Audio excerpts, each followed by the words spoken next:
ஒரு சின்ன Ariel packet இருந்தா போதுங்க. உங்க வீட்ல அட்டகாசம் பண்ணிட்டு இருக்க கரப்பான்பூச்சி அதோட உங்க வீட்டு பக்கம் வரவே வராது. அது எப்படின்னு சொல்லிட்டு வீடியோவ ஸ்கிப் பண்ணாம ஃபுல்லா பார்த்து தெரிஞ்சுக்கோங்க. Hi friends, welcome back to our channel. எல்லாரும் எப்படி இருக்கீங்க? கண்டிப்பா நல்லா இருப்பீங்க நம்புறேன். இன்னைக்கு நம்ம சேனல்ல டே டு டே லைஃப்ல எல்லாருக்குமே யூஸ்ஃபுல்லா இருக்கக்கூடிய கிச்சன் டிப்ஸ் அண்ட் ட்ரிக்ஸ் தான் ஷேர் பண்ணியிருக்கேன். ஸோ வீடியோவை ஸ்கிப் பண்ணாமல் ஃபுல்லாக பாருங்கள். அதுக்கு முன்னாடி நீங்கள் இப்போ தான் நம்ம சேனலை ஃபஸ்ட் டைம் பார்க்குறீங்கன்னா இப்போவே சப்ஸ்கிரைப் பண்ணிக்கோங்க. கூட இருக்க பெல் சிம்பலை கிளிக் பண்ணிக்கோங்க. இப்போ வாங்க வீடியோக்குள்ளே போகலாம். ஃபர்ஸ்ட் டிப் என்னென்னு பார்க்கலாம். நம்ம யூஸ் பண்ணுற பில்லோ கவரில் வந்து நம்ம நைட் ஏதாவது தலையில் எண்ணெய் வச்சுட்டு தூங்குறோன்னா அது ஃபுல்லாக அந்த பில்லோ கவரில் பட்டு அந்த பில்லோ கவரே வந்து பார்த்திங்கன்னா ஒரு மாதிரி பழசான மாதிரி இருக்கும். ஒரு மாதிரி எண்ணெய் பிசுக்காக இருக்கிற மாதிரி அந்த பில்லோ கவர் என்ன தான் நீங்கள் வாஷ் பண்ணாலுமே அதுலேருந்து ஒரு ஸ்மெல் வந்து பார்த்திங்கன்னா இருக்கும். ஸோ அதை அவாய்ட் பண்ணுறதுக்கு நம்ம நைட்டு தலையில் எண்ணெய் வச்சுட்டு தூங்கிட்டு அடுத்த நாள் நம்ம ஹேர் வாஷ் பண்ணுறதுக்காக அப்ளை பண்ணுவோம். அந்த மாதிரி டைமில் இந்த டிப்பை ட்ரை பண்ணி பாருங்கள். நம்ம யூஸ் பண்ணாத பழைய டிஷர்ட் வச்சுருப்போம் வீட்டில், அதை வந்து எடுத்துட்டு இந்த பில்லோ கவருக்கு மேலேயே வந்து பார்த்திங்கன்னா நீங்கள் இந்த மாதிரி ஒரு கவராக வந்து இதுக்கு நீங்கள் போட்டு விடலாம். ஸோ இந்த மாதிரி போட்டு விட்டுட்டு நீங்கள் இது மேலே வந்து நம்ம படுத்து தூங்கும்போது உங்கள் தலையில் இருக்கிற அழுக்கு எண்ணெய்லாம் வந்து அந்த பில்லோ கவரில் வந்து பார்த்திங்கன்னா ஒட்டாது. இந்த மாதிரி டிஷர்ட்டை எடுத்து அந்த பில்லோ கவரில் போட்டதுக்கப்புறம் இந்த சைடில் இருக்கிற அந்த கை மட்டும் உள்ளே வந்து இந்த மாதிரி ஃபோல்ட் பண்ணி விட்டுருங்க. ஸோ இந்த மாதிரி 2 சைடும் ஃபோல்ட் பண்ணி விட்டுட்டு இதை நீங்கள் மெயின்டைன் பண்ணிட்டு வரலாம். இந்த மாதிரி பண்ணும்போது உங்கள் பில்லோ கவர் வந்து பார்த்திங்கன்னா எப்போவுமே வந்து நீட்டாக இருக்கும். அதுக்கப்புறம் நீங்கள் அடுத்த நாள் வந்து இதை எடுத்து போட்டுட்டு நீங்கள் வாஷ் பண்ணிவிட்டு கூட யூஸ் பண்ணிக்கலாம். ஸோ நம்ம எப்போல்லாம் வந்து ஏரில் ஆயில் அப்ளை பண்ணுறோமோ அந்த டைமில் இந்த டிப்பை ட்ரை பண்ணி பாருங்கள். அடுத்த டிப்புக்கு நம்ம யூஸ் பண்ணாத காஃபி மக் இருந்தால் எடுத்துக்கோங்க. அதில் கொஞ்சமாக தண்ணி சேர்த்துட்டு இந்த மாதிரி கொத்தமல்லி இலைகளை வந்து அதுக்குள்ளே போட்டு வச்சுருங்க. இந்த மாதிரி வைக்கும் போது அந்த லீவ்ஸ் வந்து எப்போவுமே ஃப்ரெஷ்ஷாக இருக்கும். நீங்கள் ஃப்ரிட்ஜில் வைக்கணும்னு அவசியம் கிடையாது. வெளியே வச்சே வந்து பார்த்திங்கன்னா யூஸ் பண்ணிக்கலாம். அதை நம்மளுக்கு எப்போல்லாம் தேவையோ எடுத்து வந்து பார்த்திங்கன்னா நீங்கள் யூஸ் பண்ணிக்கலாம். ரொம்பவே வந்து ஃப்ரெஷ்ஷாக இருக்கும். நீங்கள் வந்து இதில் வந்து கொத்தமல்லி இலைகளுக்கு பதிலாக கருவேப்பிலை லீவ்ஸ் இருந்துச்சுன்னா கூட நீங்கள் வச்சுக்கலாம். ஸோ கண்டிப்பாக இந்த டிப் வந்து ரொம்ப யூஸ்ஃபுல்லாக இருக்கும். ட்ரை பண்ணி பாருங்கள். அடுத்த டிப்க்கு பச்சை மிளகா நம்ம எப்படி ஸ்டோர் பண்ணி வச்சாலுமே உடனே வந்து பார்த்திங்கன்னா பழுத்து போயிடும். இந்த மெத்தடில் ஸ்டோர் பண்ணி வச்சு பாருங்கள், ரொம்ப ஃப்ரெஷ்ஷாக இருக்கும். ஸோ நான் வந்து இங்கே ஒரு பாக்ஸ் எடுத்திருக்கேன். நீங்கள் வந்து வேஸ்ட்டாக இருக்கக்கூடிய பாக்ஸு, ஸ்வீட் பாக்ஸு அந்த மாதிரி இருந்துச்சுன்னா எடுத்துக்கோங்க. இப்போ இந்த பச்சை மிளகா வாங்கிட்டு வந்த உடனே அது மேலே இருக்கிற காம்பு எல்லாத்தையும் வந்து எடுத்துருங்க. ஸோ அது லைட்டாக கலர் சேஞ்ச் ஆனால் கூட நீங்கள் இது கூட வந்து சேர்த்து வச்சிங்கன்னா ஒன்று பழுத்துச்சுன்னா கூட எல்லாமே பழுத்துரும். ஸோ அந்த கண்டெய்னர் கீழே ஒரு டிஷ்யூ பேப்பர் போட்டுட்டு அதுக்கு மேலே பச்சை மிளகா போட்டுட்டு மேலே இந்த மாதிரி டிஷ்யூ பேப்பர் போட்டு ஒரு பாக்ஸில் ஸ்டோர் பண்ணி வச்சிங்கன்னா ஃப்ரெஷ்ஷாக இருக்கும். இப்போ நம்ம எடுத்து வச்ச காம்பை வந்து ஒரு கிண்ணத்தில் போட்டு கொஞ்சமாக தண்ணி ஊற்றி வச்சுக்கோங்க. அதை வந்து நம்ம வேறு ஒரு டிப்க்கு யூஸ் பண்ண போகிறோம், அது அப்புறமா பார்க்கலாம். இப்போ இன்னொரு கண்டெய்னரில் இதே மாதிரி டிஷ்யூ பேப்பர் போட்டுட்டு கருவேப்பிலை லீவ்ஸ் இருக்கும் இல்லையா, அதையும் வந்து பார்த்திங்கன்னா வாங்கிட்டு வந்த உடனே இந்த மாதிரி இலைகள்லாம் தனியாக எடுத்து வச்சுருவேன் நான். ஸோ இப்போ இதையும் வந்து பார்த்திங்கன்னா கீழே ஒரு டிஷ்யூ பேப்பர் போட்டுட்டு இந்த கறி லீவ்ஸ் எல்லாத்தையும் மொத்தமாக நீங்கள் போட்டுட்டு ஸ்டோர் பண்ணி வச்சுக்கலாம். வந்து இதை ஸ்டோர் பண்ணுறதுக்காக இந்த மாதிரி ஒரு ஆர்கனைசர் வந்து பார்த்திங்கன்னா மீஷோலேருந்து பர்ச்சேஸ் பண்ணியிருந்தேன். இது ஆல்ரெடி நான் ஒரு வீடியோவில் ஷேர் பண்ணியிருக்கேன், இருந்தாலும் புதுசாக பார்க்குறவங்களுக்காக ஷேர் பண்ணியிருக்கேன். ஸோ இதில் 3 கம்பார்ட்மெண்ட்ஸ் இருக்கும். இதில் வந்து நம்ம எது வேணாலும் வச்சு ஸ்டோர் பண்ணிக்கலாம். நான் இதில் தான் வச்சு ஸ்டோர் பண்ணியிருக்கேன். ஸோ இந்த ஒரு பாக்ஸ் நீங்கள் எடுத்தாலே போதும். சமைக்கிற போது காலையில் டைமில் வந்து நீங்கள் ஈஸியாக வந்து எடுத்து யூஸ் பண்ணுறதுக்கு ரொம்பவே யூஸ்ஃபுல்லாக இருக்கும்.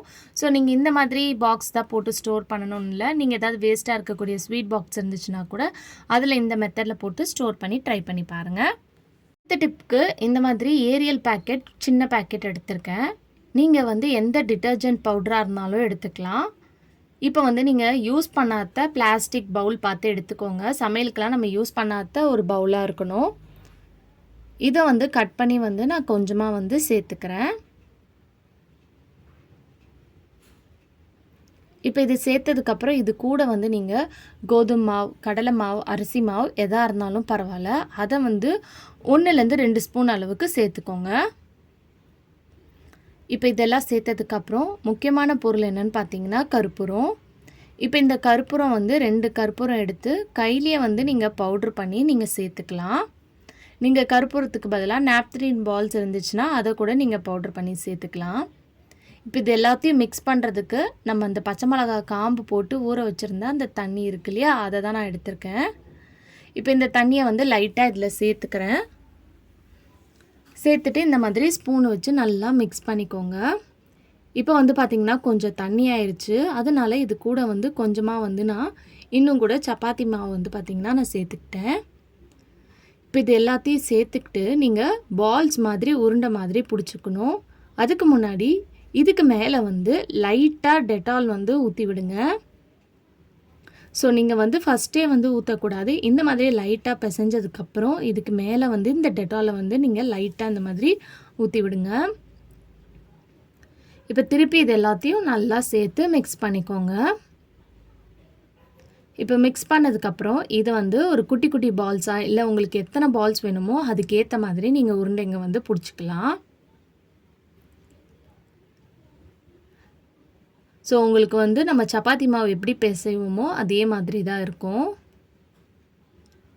ஸோ இந்த டிப் வந்து பார்த்திங்கன்னா எதுக்குன்னு நம்ம பார்க்கலாம். நம்ம வீட்டில் கரப்பான்பூச்சி பல்லி தொல்லை இருந்துச்சுன்னா கண்டிப்பாக உங்களுக்கு இந்த டிப் ரொம்ப யூஸ்ஃபுல்லாக இருக்கும்.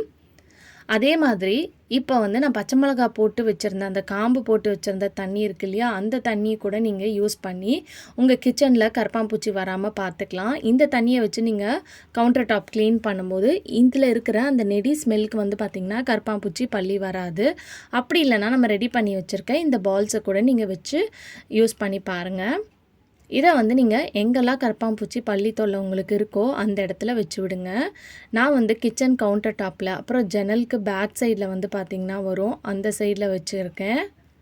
அதே மாதிரி கேஸ் ஸ்டவ்க்கு அடியில் இந்த மாதிரி வச்சு நீங்கள் ட்ரை பண்ணி பாருங்கள். இல்லை அதுக்கப்புறம் கரப்பான்பூச்சியே வந்து பார்த்திங்கன்னா வராமல் இருக்கும். ட்ரை பண்ணி பாருங்கள். அடுத்த டிப்க்கு நம்ம சின்ன பசங்களாக இருந்தாலும் சரி பெரியவங்களாக இருந்தாலும் இந்த ஜீன்ஸ் பேண்ட்டில் இருக்கக்கூடிய அந்த ஊக் வந்து ஸ்டார்டிங்கில் புதுசாக வாங்கும்போது அது போடுறதுக்கு கொஞ்சம் கஷ்டமாக இருக்கும். அதுக்கு வந்து ஒரு சேஃப்டி பின் தான் எடுத்திருக்கேன். இப்போ இந்த சேஃப்டி பின்னை வந்து அந்த ஊக்கில் வந்து இந்த மாதிரி மாட்டி விட்டுருங்க. ஸோ இந்த மாதிரி மாட்டினதுக்கப்புறம் அந்த ஹோல்ஸில் வந்து நீங்கள் சேஃப்டி பின்னை இந்த மாதிரி உள்ளே விட்டு நீங்கள் இழுத்து எடுத்திங்கன்னா ஈஸியாக வந்து நீங்கள் இந்த பட்டன் வந்து போட்டுடலாம். அதுக்கப்புறம் சேஃப்டி பின்னை வந்து நீங்கள் ரிமூவ் பண்ணிவிட்டு யூஸ் பண்ணிக்கலாம். ஸோ கண்டிப்பாக இந்த டிப்பு யூஸ்ஃபுல்லாக இருக்கும். ட்ரை பண்ணி பாருங்கள். அடுத்த டிப்புக்கு நம்ம வீட்டில் வந்து ஸ்விட்ச் போர்ட்ஸ்லாம் நிறைய இருக்கும். சில டைம் வந்து எந்த ஸ்விட்ச் போர்டு வந்து லைட்டு ஃபேனுன்னு வந்து நம்மளுக்கே கன்ஃபியூஸ் ஆகும். ஸோ அதுக்கான ஒரு சின்ன டிப் என்னன்னு பார்த்தீங்கன்னா நெயில் பாலிஷ் தான் எடுத்திருக்கேன். இந்த மாதிரி லைட்டான கலராக பார்த்து எடுத்துக்கிட்டிங்கன்னா உங்களுக்கு அது அந்த அளவுக்கு வந்து அசிங்கமாகவும் இருக்காது பார்க்குறதுக்கு. இதில் வந்து எது லைட் எது ஃபேனுன்னு நீங்கள் எழுதிக்கலாம். இப்போ நான் 2 ஸ்விட்ச் இருக்கிறனால எது லைட்டுன்னு மட்டும் எழுதியிருக்கேன். ஸோ ஆட்டோமேட்டிக்காக உங்களுக்கு அது ஃபேனுன்னு வந்து தெரிஞ்சிடும். கண்டிப்பாக இந்த டிப் யூஸ்ஃபுல்லாக இருக்கும். ட்ரை பண்ணி பாருங்கள். ஓகே ஃப்ரெண்ட்ஸ், இன்றைக்கி வீடியோவில் நான் ஷேர் பண்ணி இந்த டிப்லேருந்து ஏதாவது ஒரு டிப் கண்டிப்பாக உங்களுக்கு யூஸ்ஃபுல்லாக இருக்கும்னு நினைக்கிறேன். அப்படி யூஸ்ஃபுல்லாக இருந்துச்சுன்னா மறக்காமல் நம்ம சேனலை லைக் பண்ணுங்கள், ஷேர் பண்ணுங்கள், கமெண்ட் பண்ணுங்கள், சப்ஸ்கிரைப் பண்ணிக்கோங்க. தேங்க்யூ.